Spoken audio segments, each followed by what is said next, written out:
Selamat pagi, selamat hari Minggu, selamat Natal untuk jemaat semua.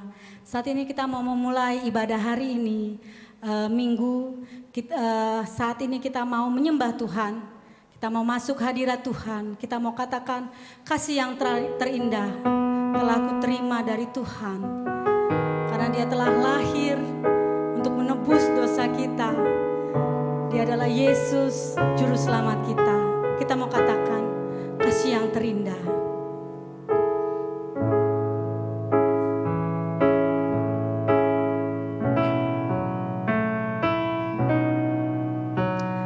Kasih yang terindah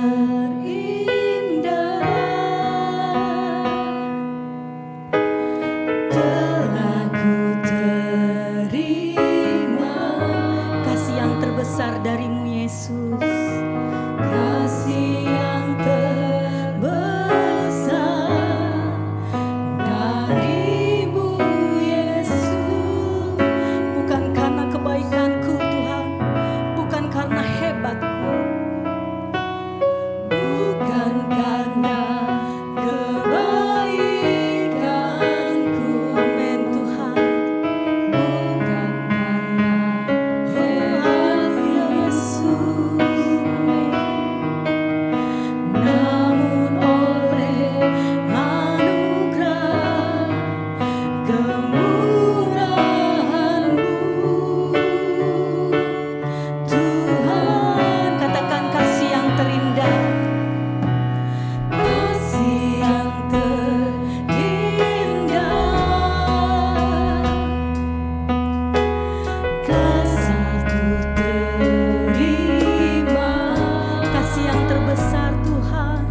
baik jemaat yang ada di rumah maupun gereja, marilah kita memulai kebaktian ini dengan pengakuan bahwa pertolongan kita adalah di dalam nama Tuhan, Sang Pencipta langit, bumi dan segala isinya, yang dalam kasih dan kesetiaannya tidak pernah meninggalkan perbuatan tangannya.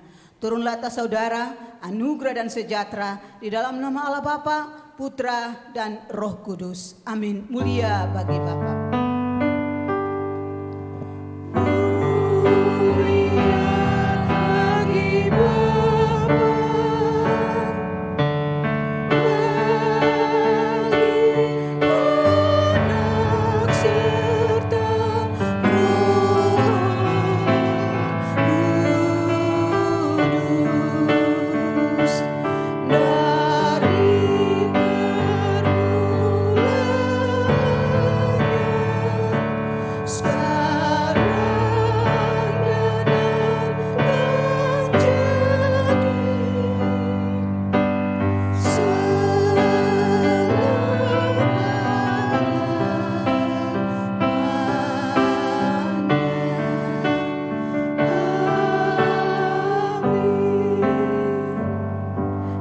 Kita pagi hari ini saya ambil dari Matius pasal 1 ayat 23. Beginilah firman Tuhan.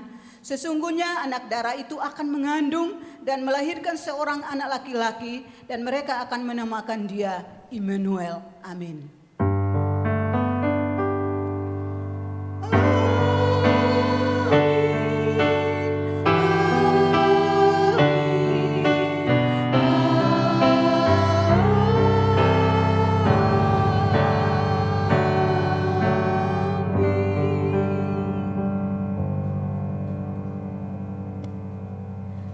Shalom jemaat sekalian, walaupun kita ibadah online, kita harus tetap bersyukur, kita harus tetap bersuka, apalagi Natal saat ini membawa damai sejahtera bagi kita semua, dan kita tidak mau sukacita kita diambil oleh masalah-masalah kita mau tetap bersukacita kepada Tuhan.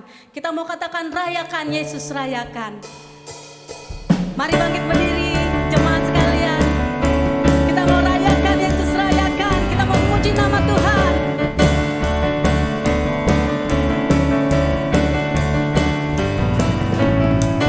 Rayakan Yesus, rayakan. Rayakan Yesus, rayakan.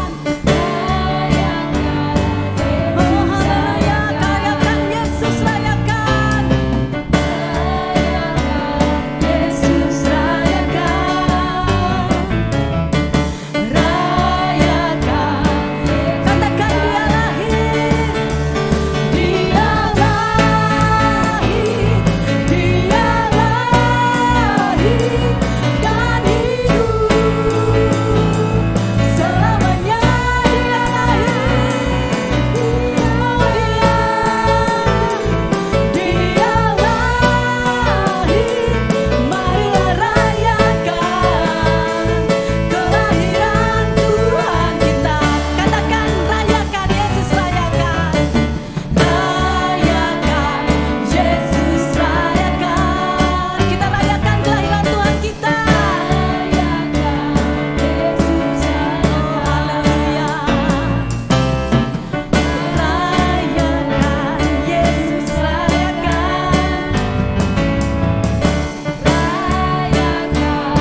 kesaksian. Untuk kesaksian Kairos Voice dilanjutkan dengan Ibu Novi, silakan.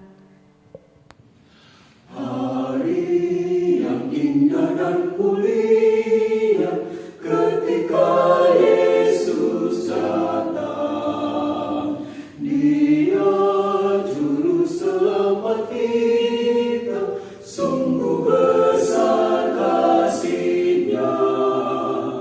Mari kita bersukacita, puji Bapa di surga, karena anaknya serahkan diri bagi orang berdosa. Nyanyi dan sorak haleluya, karena anak yang lahir. Berbaring dalam tempat hina, Raja segala bangsa. Gembala segera mencarinya dalam kota Betlehem.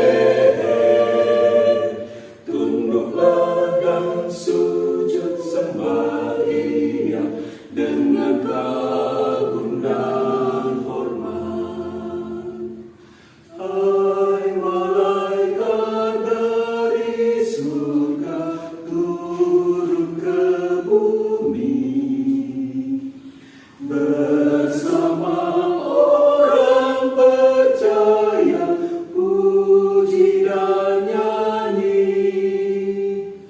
untuk Yesus dan masyurkan ke seluruh dunia kabar keselamatan oleh darahnya. Pujilah nama Tuhan Yesus yang meninggalkan surga, memakai sifat manusia dan rela jadi hamba, agar semua orang berdosa dan yang berbeban berat dapat diselamatkan dari dosa dengan kuasa darahnya. Hai malaikat dari surga turun ke bumi, bersama orang percaya puji dan nyanyi untuk Yesus dan masyurkan ke seluruh dunia kabar keselamatan oleh darahnya.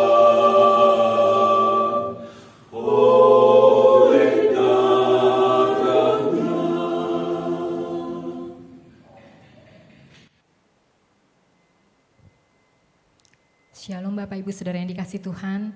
Pada saat ini saya rindu untuk menaikkan satu pujian yang menunjukkan bahwa sesuai dengan tema Natal dari PGI tahun ini, bahwa kasih menggerakkan persaudaraan, dan biarlah kita boleh diingatkan kembali bahwa Allah itu kasih, dan sudah sewajarnya lah kita sebagai perpanjangan tangan Tuhan untuk menjadikan bukti-bukti kasih bagi sesama kita. Allah itu kasih.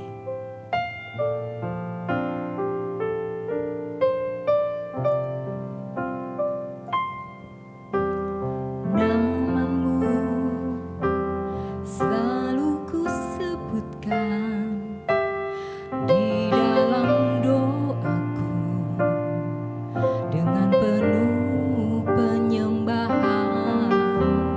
Kasih-Mu senantiasa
kasih untuk kesaksiannya. Biarlah itu menguatkan kita semua. Saat ini kita mau memberikan persembahan bagi jemaat sekalian yang ada di rumah, bisa dikumpulkan untuk minggu ini dan minggu depan diserahkan ke Ibu Ruth atau ditransfer ke rekening yang ada di Warta Jemaat. Mari kita mau berdoa. Terima kasih Tuhan untuk kesempatan hari ini. Apapun Tuhan yang kami punyai Tuhan, saat ini sebagian kecil Bapa kami persembahkan Tuhan untuk gerejamu di Bukit Hermon. Tuhan, biarlah Kau melihat hati-hati yang memberi Tuhan, agar Engkau memberkati berlipat kali ganda Bapa, agar kami boleh mempunyai kerinduan Tuhan untuk memberi persembahan kepada gerejamu untuk boleh diolah dengan baik Tuhan oleh majelis yang ada Tuhan. Berkati persembahan ini agar menyenangkan hati-Mu Bapa. Di dalam nama Tuhan Yesus terpuji Engkau. Haleluya. Amin. Saat ini kita mau memberikan persembahan. Kita mau katakan hai siarkan di gunung.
Firman Tuhan, kita mau menenangkan hati kita. Kita mau mengundang Tuhan hadir di dalam hati kita. Biarlah firman itu menjadi rema kehidupan untuk kita semua, memperbaiki hidup kita.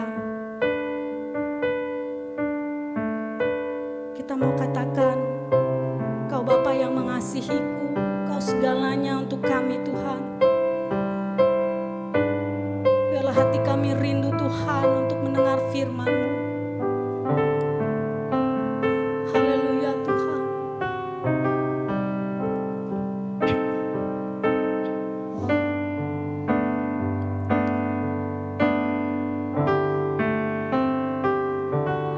Kau Bapa yang mengasihiku,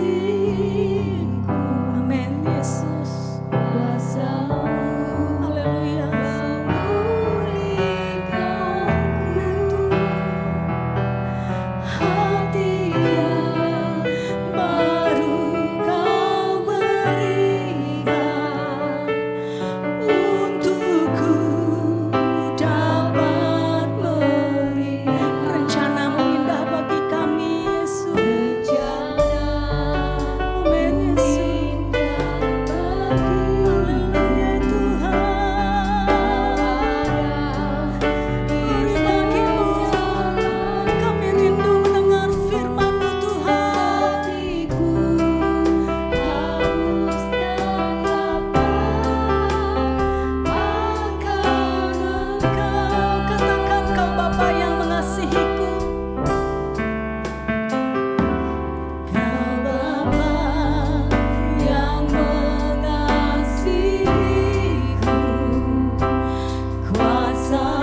Mari kita berdoa. Segala pujian, syukur, hormat dan kemuliaan hanya bagi Engkau Tuhan kami yang hidup. Kami bersyukur bahwa Tuhan memberikan kami kesempatan di tahun ini kembali bersukacita merayakan Natal. Bahkan melalui online kami bersyukur kami boleh berjumpa dengan firman Tuhan yang hidup dan kami siap untuk dibaharui. Kami bersyukur Bapa, kami siap untuk mendengarkan kebenaran firman-Mu yang hidup dalam nama Tuhan Yesus Kristus. Haleluya. Amin. Amin. Iya. Shalom Bapak Ibu sekalian yang ada di rumah. Shalom. Kita bersyukur ya Bapak Ibu sekalian tidak mengurangi sukacita kita bahwa tepatnya hari ini tanggal 25 Desember kita merayakan Natal di minggu pagi ini di rumah kita masing-masing dan tentunya kita bersyukur bahwa mungkin orang lain tidak dapat merayakan Natal di tahun ini tapi kita masih diberikan kesempatan oleh Tuhan, itu suatu anugerah yang begitu luar biasa. Nah Bapak Ibu sekalian, pada pagi hari ini kita akan sama-sama merenungkan bagian firman Tuhan di dalam Lukas pasal 2 ayat 23 sampai dengan ayatnya yang ke-40. Nah Bapak Ibu yang sudah menyiapkan Alkitabnya silahkan membuka Alkitab masing-masing. Saya akan membacakan bagian firman Tuhan. Saya tidak akan membacakan semuanya Bapak Ibu sekalian. Hanya bagian firman Tuhan yang saya rasa bahwa ini merangkum semua ayat-ayat yang akan kita renungkan bersama-sama. Sekali lagi Lukas pasal 2 ayat 21 sampai dengan ayatnya yang ke-40. Demikian firman Tuhan di dalam Lukas pasal 2 ayatnya yang ke-30. Sebab mataku telah melihat keselamatan yang daripadamu, yang telah engkau sediakan di hadapan segala bangsa. Ayat 32. Yaitu terang yang menjadi penyataan bagi bangsa-bangsa lain dan menjadi kemuliaan bagi umat-Mu Israel. Puji nama Tuhan. Yang berbahagia adalah kita yang pada pagi hari ini bersama-sama dengan sukacita Natal kita merenungkan firman Tuhan ini di bawah tema Natal penggenapan pengharapan hadirnya juru selamat. Nah, kita bersama-sama masing-masing tentu keluarga lepas keluarga masing-masing mempunyai ciri khas tersendiri menyambut Natal itu seperti apa. Nah, tapi kita mau coba melihat kembali sebenarnya apa sih arti dari Natal itu. Bapak Ibu saya yakin sekali bahwa Bapak Ibu sekalian sudah tahu ya karena sudah merayakan Natal setiap tahun dari kecil bahkan ya. Maka Natal itu sebenarnya apa sih? Natal atau Natalis itu berarti kelahiran. Nah, kelahiran siapa? Orang Kristen atau orang yang mengikut Tuhan Yesus atau pengikut Kristus biasanya merayakan Natal atau melakukan event-event Natal di mana banyak sekali orang-orang Kristen yang pada momen-momen Natal ini akan begitu sibuk untuk mempersiapkan baik ornamen Natal, kemudian apalagi ya baju baru dan lain sebagainya. Nah Natal itu identik dengan perayaan orang Kristen. Nah Bapak Ibu sekalian sedikit share bahwa saya semenjak kecil itu daerah kelahiran saya itu adalah mayoritas orang Kristen. Jadi kalau Bapak Ibu berada di daerah NTT itu bulan November itu sudah sangat terasa Natal. Bulan November masuk bulan Desember itu apalagi lagu Natal di mana-mana sudah mulai terdengar. Nah, saya tidak tahu Bapak Ibu sekalian yang berada di rumah bagaimana semangat menyongsong Natal itu. Tapi bagaimanapun itu juga kita mau bersama-sama menyadari bahwa Natal itu adalah kelahiran Kristus yang mana sesuatu kehidupan baru yang harus kita juga maknai dalam hidup kita bahwa di tahun ini ada sesuatu yang baru yang harus saya kerjakan. Tentunya untuk kemuliaan nama Tuhan. Nah Bapak Ibu sekalian, kalau dulu waktu semasa kecil itu wajib sekali bagi saya mempunyai baju baru. Jadi baju baru itu kalau momen Natal seperti serasa momen yang sangat spesial karena namanya anak-anak ya Bapak Ibu. Jadi baju baru itu sesuatu yang begitu luar biasa buat saya. Baju baru, ornamen Natal, pohon Natal dan lain sebagainya. Dan yang tidak terlupakan juga bau kue Natal. Nah, jadi momen Natal itu bagi saya sangat berkesan ketika di masa kecil. Tapi yang paling terpenting adalah baju baru itu bagi saya. Tapi itu dulu ketika mengenal Kristus dan mengenal akan kebenarannya, yang paling terpenting bagi orang Kristen adalah Natal itu sebuah kehidupan baru. Dalam hati kita, dalam pribadi kita lepas pribadi. Dan kita tinggalkan itu Bapak Ibu sekalian, kita kembali pada pasal 2 ayat 21 sampai dengan ayat yang ke-40.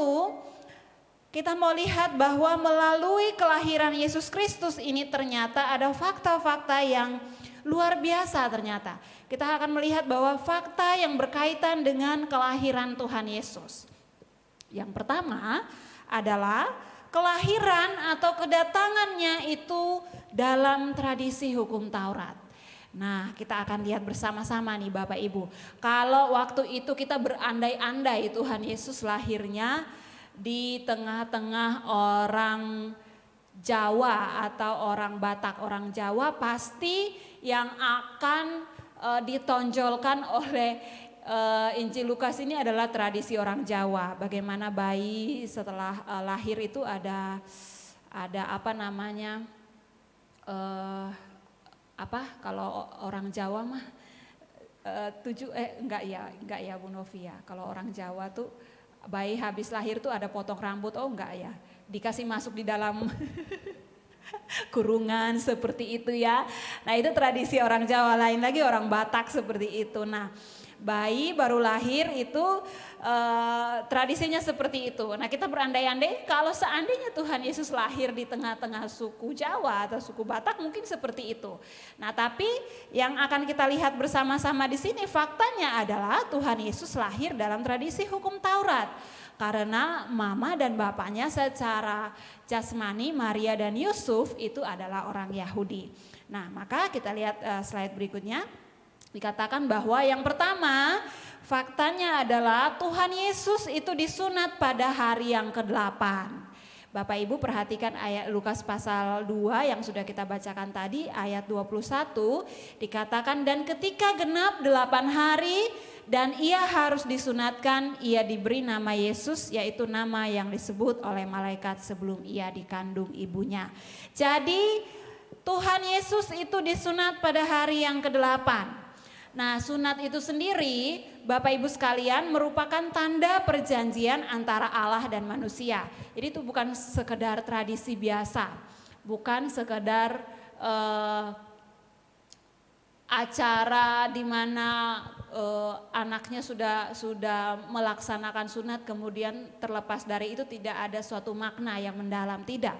Tetapi sunat itu sendiri merupakan tanda perjanjian antara Allah dan manusia.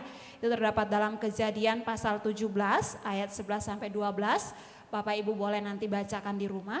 Dan sunat itu sendiri sudah ada jauh sebelum Tuhan Yesus lahir. Ketika Bapak Ibu mengingat ketika membaca firman Tuhan, perjanjian antara Abraham dengan Allah. Bagaimana Allah dan Abraham mengadakan perjanjian, tanda perjanjian itu sendiri yaitu setiap anak laki-laki yang lahir wajib hukumnya disunat. Itu sebuah perjanjian. Dan kemudian selanjutnya pada masa Musa mencatatnya secara di dalam Tauratnya dicatat secara terperinci. Nah, Maria dan Yusuf adalah orang Yahudi dan sebagai orang Yahudi mereka tunduk dalam tanda perjanjian. Ini faktanya bahwa Tuhan Yesus ternyata juga melewati yang namanya proses disunat. Kemudian slide berikutnya dikatakan bahwa nama Yesus juga baru diberikan setelah ia disunat. Itu dalam ayat 21 tadi. Nama Yesus yang disampaikan oleh malaikat kepada Maria itu baru diberikan ketika Tuhan Yesus disunat pada hari yang ke-8. Nah, ini juga sebuah fakta yang saya temukan ketika saya melihat beberapa referensi bahwa pada umumnya bayi laki-laki akan diberi nama pada hari yang ke-8. Nah, beda kalau anak perempuan atau bayi perempuan itu baru akan diberikan nama dalam 2 minggu pertama hari kelahirannya. Jadi berbeda karena anak perempuan tidak disunat, anak laki-laki disunat dan pada hari itulah baru namanya diberikan. Nah, kemudian berikutnya dikatakan bahwa pada waktu pentahiran ia diserahkan kepada Tuhan. Nah, ini maksudnya apa ya? Kita lihat slide berikutnya bahwa dikatakan pada waktu pentahiran, ayatnya yang 22, dan ketika genap waktu pentahiran menurut hukum Taurat Musa, mereka membawa dia ke Yerusalem untuk menyerahkannya kepada Tuhan. Nah, pada waktu pentahiran, Bapak Ibu, awal saya membaca pada waktu pentahiran ini maksudnya apa? Nah, ternyata yang dimaksud di dalam ayat ini adalah masa pentahirannya Maria. Jadi dalam hukum Taurat atau kalau Bapak Ibu baca secara terperinci di dalam kitab Imamat yang mencatat tentang segala peraturan baik itu ibadah dan lain sebagainya, salah satunya peraturan tentang wanita yang baru selesai melahirkan. Nah, jadi wanita yang baru selesai melahirkan itu masa najis. Masa najis seorang perempuan yang baru melahirkan itu 7 hari. Jadi dikatakan selama waktu 7 hari ini dia dikatakan najis, berarti tidak boleh berkumpul dalam pertemuan ibadah di bait suci. Nah, kemudian hari ke-8 dia dianggap selesai masa kenajisannya. Maka dia diperbolehkan untuk mengikuti upacara sunat bagi kalau anaknya anak laki-laki. Nah, sisanya 33 hari ini menanti waktu pentahiran dari darah nifas. Nah, kalau ibu-ibu yang sudah melahirkan pasti tahu nih masa nifas ya. 40 hari itu kita gimana ya bahasanya ya. Jadi selama 33 hari ini wanita ini atau seorang perempuan, seorang ibu yang baru melahirkan itu menanti sampai darah nifas ini benar-benar bersih.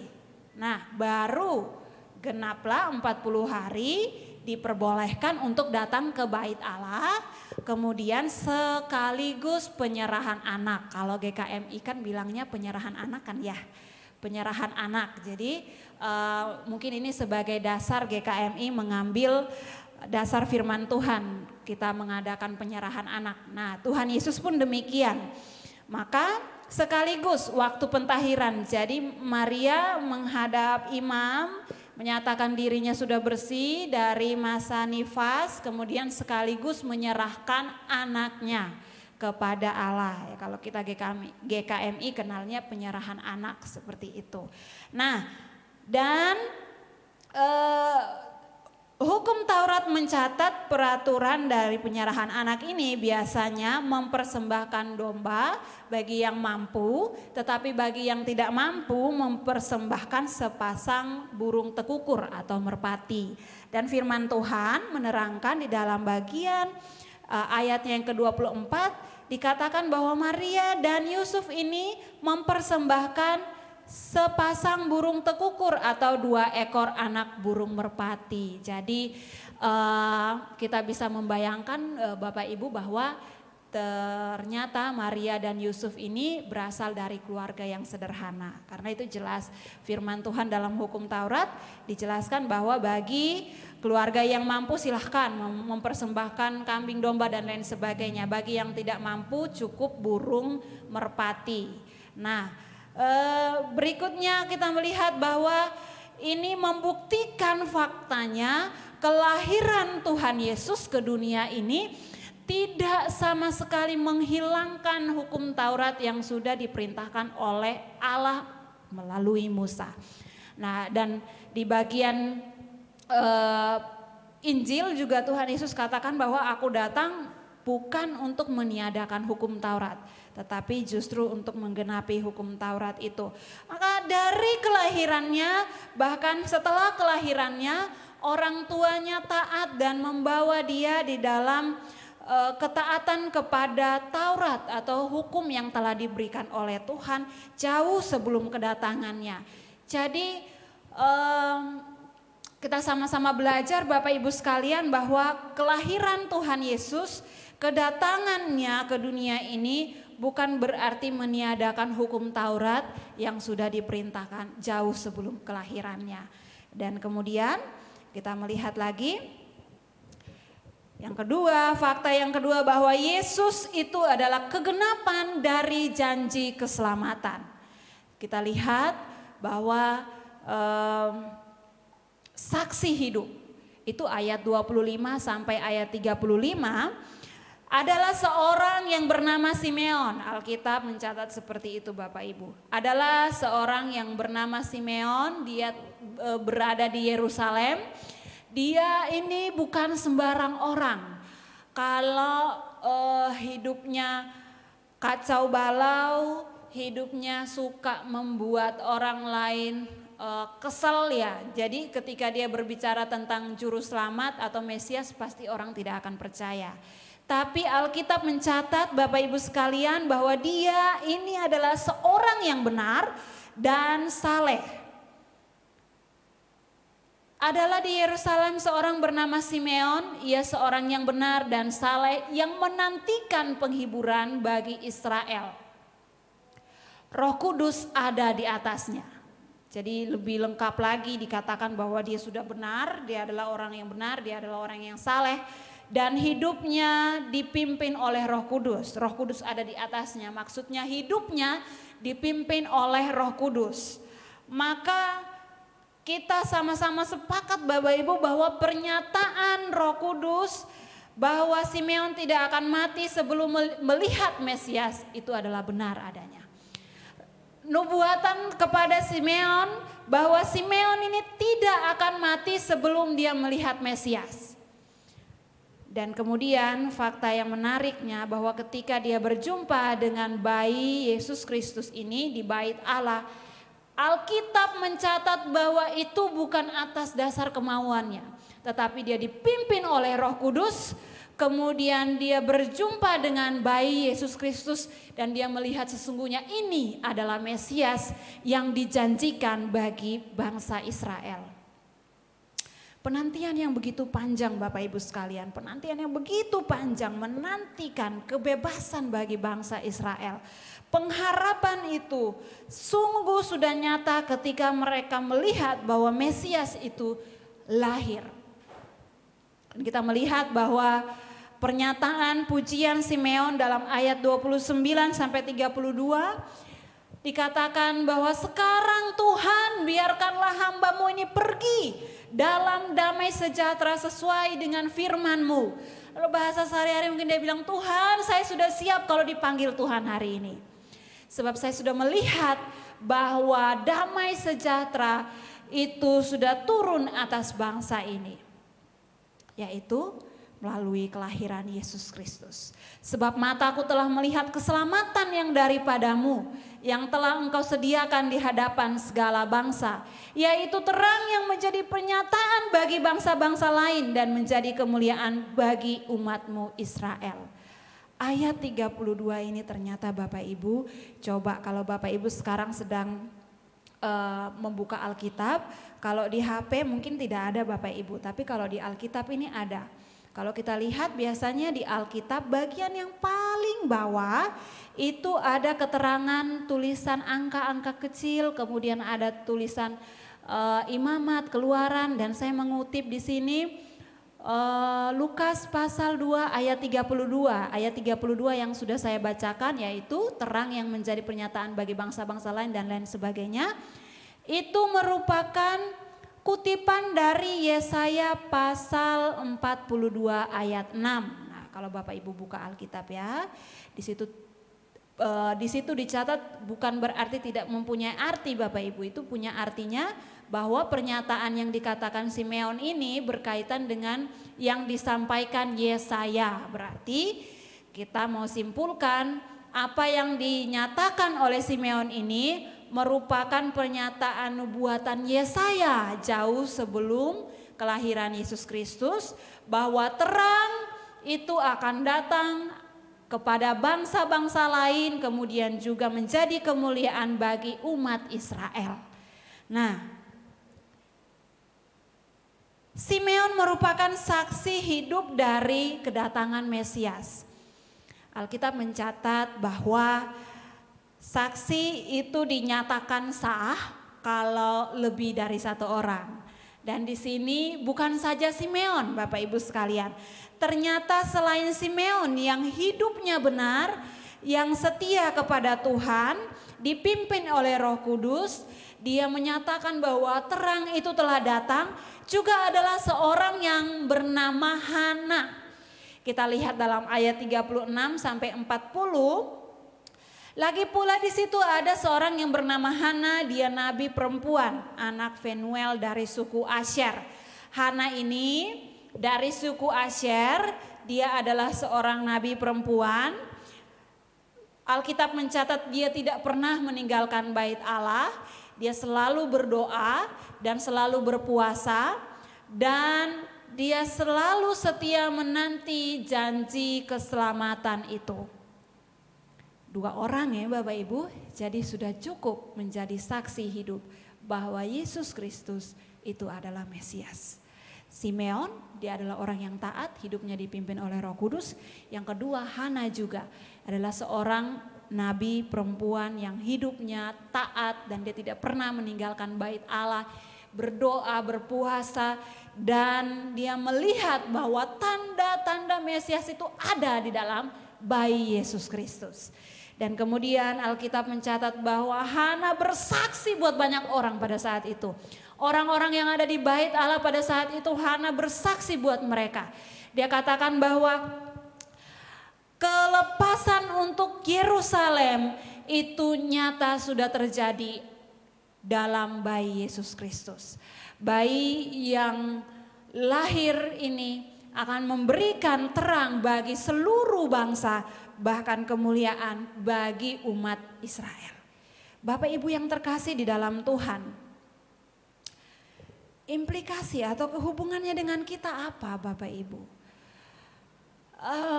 Ini adalah sebuah peristiwa yang jauh di mana kita tidak menyaksikan secara nyata dengan mata kita. Ini adalah sebuah peristiwa yang jauh di mana kita sendiri tidak pernah menyaksikan. Tetapi kita mendengar melalui firman Tuhan. Apa hubungannya dengan kita? Bapak Ibu sekalian, tanpa kelahiran maka tidak akan ada penggenapan. Tanpa kelahiran Tuhan Yesus, maka penggenapan akan janji-janji itu tidak akan pernah ada. Yang kedua, tanpa kelahiran, maka tidak akan ada pengharapan. Pengharapan akan keselamatan itu sirna.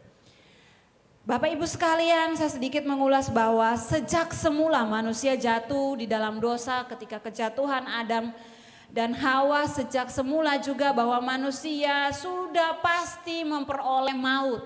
Sebab upah dosa ialah maut, maka tidak ada seorang pun yang dapat memperoleh kehidupan kekal sekalipun melalui perbuatan baik sekalipun.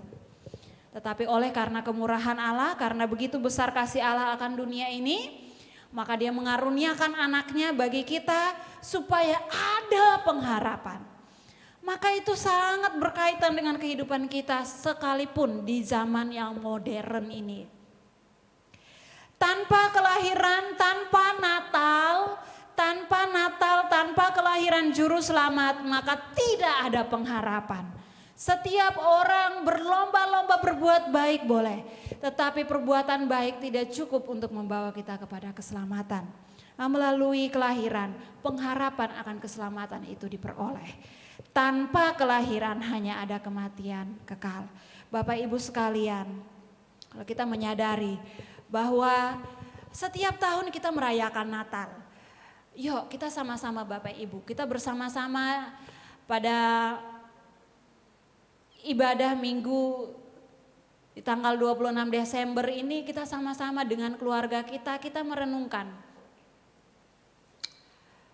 bahwa tanpa kelahiran sesungguhnya kita memperoleh kematian yang kekal. Aplikasi buat kita bahwa yang pertama, terimalah dia sebagai juru selamat. Oh enggak, saya kan rajin ke gereja melayani Tuhan. Saya kan orang gereja 1 kali 24 jam di gereja melayani Tuhan. Belum tentu Bapak Ibu sekalian. Ada begitu banyak orang yang hari-hari ini adalah orang Kristen yang terlihat begitu aktif mengikuti setiap kegiatan ibadah, setiap kegiatan gereja. Tapi ada begitu besar kekosongan di dalam hatinya. Ada begitu banyak orang Kristen yang hari-hari ini bertanya, benarkah Yesus itu adalah juru selamat? Melayani Tuhan betul. Begitu banyak orang yang hari-hari ini melayani.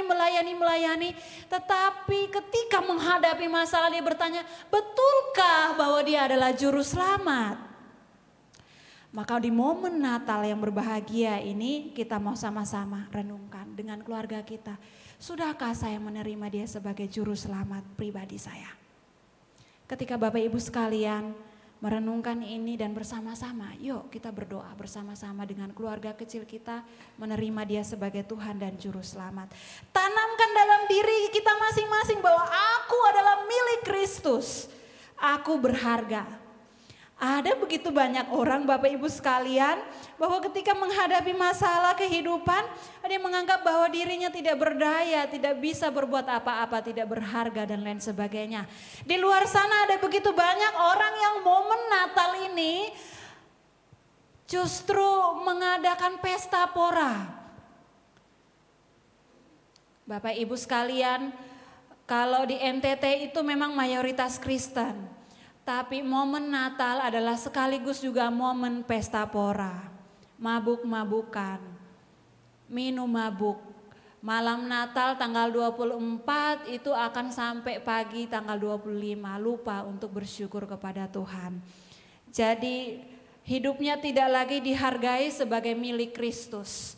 Kata Rasul Paulus, ketika engkau diselamatkan oleh Tuhan, engkau bukan lagi milikmu sendiri tetapi engkau adalah milik Kristus. Maka itu tanamkanlah dalam diri kita, aku berharga, aku milik Kristus. Hargai hidup kita ketika kita menyadari bahwa kita adalah milik Kristus. Maka hidup kita pasti akan mencerminkan ciptaan yang baru. Di momen Natal ini kita sama-sama yuk dari keluarga, dimulai dari keluarga kecil. Dimulai dari keluarga suami, istri, anak dan lain sebagainya semuanya boleh menjadi berkat. Hidup sebagai ciptaan baru. Bapak Ibu menghargai diri kita bahwa ketika Kristus melihat kita adalah sebagai ciptaan yang baru, kita adalah milik Kristus, kita berharga, maka saya yakin dan percaya hidup kita pasti bisa menjadi berkat buat banyak orang. Ada begitu banyak orang yang merayakan Natal yang katanya adalah orang Kristen tetapi tidak menemukan satu makna yang penting di dalam momen Natal. Karena momen Natal itu hanya dibatasi dengan pengertian sebagai sebuah perayaan. Ornamen-ornamen yang begitu meriah, baju baru dan perayaan yang begitu luar biasa. Kalau orang Timur mabuk-mabukan sampai pagi, tidak memaknai makna Natal itu sendiri. Maka kita yang sebagai orang-orang percaya, yang sudah hidup di dalam Kristus, kita mari renungkan momen Natal ini. Saya mau menerima dia sebagai Tuhan dan Juru Selamat pribadi saya. Saya mau menjadi ciptaan yang baru, saya adalah ciptaan yang berharga. Maka pasti Bapak Ibu kita akan menghargai orang lain dan kita akan menjadi berkat buat banyak orang. Puji nama Tuhan, amin untuk kebenaran firman Tuhan. Biarlah ini boleh menjadi berkat buat kita semua. Jadilah berkat di momen Natal ini bagi keluarga kita pribadi lepas pribadi. Amin. Mari kita tundukkan kepala. Kita berdoa mengucap syukur atas kebenaran firman Tuhan. Bapa yang baik, kami mengucap syukur buat segala kebaikan yang sudah Tuhan nyatakan di dalam kehidupan kami. Kami percaya bahwa kalau Tuhan berikan kami kesempatan di tahun ini untuk merayakan Natal ini bukan sebuah kebetulan, tetapi Tuhan mau kami memperoleh suatu kehidupan yang baru lagi. Kami mau memaknai Natal ini sebagai kelahiran Kristus, sebagai kehidupan yang baru, ciptaan baru yang terus diperbaharui oleh Roh Kudus, memimpin kami menjadi berkat buat banyak orang. Tuhan, kalau di momen Natal tahun sebelumnya, kami kurang memaknai dan kami belum bisa menjadi berkat buat banyak orang. Tuhan, mampukan kami supaya kami boleh menjadi berkat buat banyak orang. Nama Tuhan dipermuliakan. Kami bersyukur Bapak pada momen perayaan Natal, baik setiap komisi remaja pemuda berjalan dengan baik. Kami percaya itu juga karena kemurahan Tuhan. Kami berdoa bersama-sama juga Tuhan pada saat ini menyerahkan bangsa dan negara kami. Tuhan, Engkau memberkati pemimpin bangsa dan negara kami dalam segala program-program kerja yang dilakukan. Tuhan turut bekerja di dalamnya melalui anak-anak Tuhan yang Tuhan percayakan untuk membawa perubahan bagi bangsa dan negara kami. Tuhan memberkati mereka. Demikian juga kami berdoa bersama-sama ya Tuhan. Kami berdoa buat gereja kami, Tuhan memberkati. Supaya gereja kami boleh menjadi berkat buat setiap orang di sekitar kami dan bahkan setiap apa yang kami kerjakan untuk kemuliaan nama Tuhan. Kami berdoa juga Tuhan pergumulan untuk persiapan emeritus Bapak Pendeta Haryansyah. Kiranya Tuhan menyediakan segala apa yang diperlukan. Kami percaya bahwa tangan Tuhan akan menolong setiap kami. Bahkan secara terkhusus panitia yang akan bekerja keras untuk mengumpulkan setiap apa yang diperlukan. Kami percaya bahwa Tuhan akan memampukan setiap kami. Kami bersyukur ya Bapa dan juga kami berdoa Tuhan untuk setiap jemaat dalam segala pergumulannya Tuhan memberkati. Yang bergumul secara ekonomi, bergumul dalam kehidupan keluarga, suami istri Tuhan memberkati, Tuhan menolong supaya setiap mereka Tuhan percaya bahwa melalui kelahiran Yesus Kristus mereka memiliki pengharapan yang sungguh nyata. Terima kasih Tuhan, kami juga berdoa menyerahkan untuk pemerintah Kota Depok ini Tuhan memberkati dalam segala program kerjanya juga Tuhan memberkati. Dan kami bersyukur bahwa Tuhan perayaan Natal baik kemarin tanggal 25 dan sampai hari ini boleh berjalan dengan baik. Semua karena kemurahan Tuhan. Pandemi yang masih terus ada, kami percaya bahwa uluran tangan Tuhan juga akan memampukan untuk kami terus teguh berjalan dengan pengharapan bahwa Tuhanlah yang akan menyertai dan melindungi kami. Kami bersyukur Tuhan, biarlah setiap doa dan permohonan kami ini boleh Tuhan jawab seturut dengan waktu dan kehendak Tuhan. Dan kami mengakhiri doa ini sesuai dengan doa yang Tuhan ajarkan kepada kami. Bapa kami yang di surga, dikuduskanlah namamu, datanglah kerajaanmu, jadilah kehendak-Mu di bumi seperti di surga.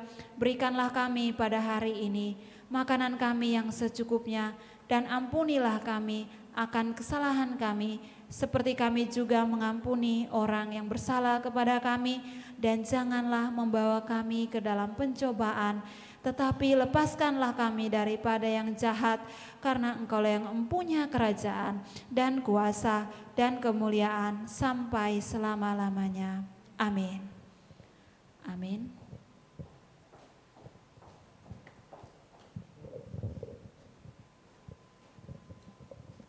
Baik Bapak Ibu yang terkasih dalam Tuhan, kita sudah dilayani oleh Ibu Sari kebenaran firman Tuhan. Biarlah firman Tuhan yang kita dengar boleh memberkati kita. Dan kita akan lanjutkan dengan komitmen pemuritan bersama-sama.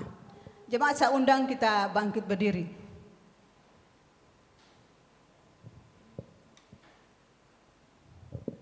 Ya, sebagai jemaat Tuhan marilah kita mengikrarkan komitmen pemuritan bersama-sama. Kami bersaksi bahwa tidak seorang pun dengan sungguh-sungguh dapat mengenal Kristus kecuali ia mengikutinya setiap hari dalam kehidupan. Kita akan lanjutkan dengan pengakuan iman rasuli. Aku percaya kepada Allah, Bapa yang Maha Kuasa, dan langit dan bumi, dan kepada Yesus Kristus anaknya yang tunggal Tuhan kita, yang dikandung daripada Roh Kudus, lahir dari anak darah Maria, yang menderita sengsara di bawah pemerintahan Pontius Pilatus, disalibkan, mati dan dikuburkan, turun ke dalam kerajaan maut. Pada hari yang ketiga bangkit pula dari antara orang mati, naik ke sorga, duduk di sebelah kanan Allah Bapa yang Maha Kuasa. Dan dari sana ia akan datang kembali untuk menghakimi orang yang hidup dan yang mati. Aku percaya kepada Roh Kudus, gereja yang kudus dan persekutuan orang kudus, pengampunan dosa, kebangkitan orang mati, dan hidup yang kekal. Jemaat yang terkasih dalam Tuhan, kita akan kembali ke rumah kita masing-masing. Biarlah melalui pujian, kesaksian, firman Tuhan yang kita dengar bersama-sama boleh memberkati kita, sehingga kita boleh menjadi orang-orang yang berkemenangan di dalam Tuhan dan bisa memberkati banyak orang. Marilah kita semua arahkan hati kita kepada Tuhan dan kita akan menerima berkat-Nya. Jemaat, pulanglah dengan damai sejahtera, dan terimalah berkat Tuhan. Tuhan memberkati engkau dan melindungi engkau. Tuhan menyinari engkau dengan wajah-Nya dan memberi engkau kasih karunia. Tuhan menghadapkan wajah-Nya kepadamu dan memberi engkau damai sejahtera. Mulai dari detik ini kekal sampai selama-lamanya. Amin. Kepada Allah beri puji.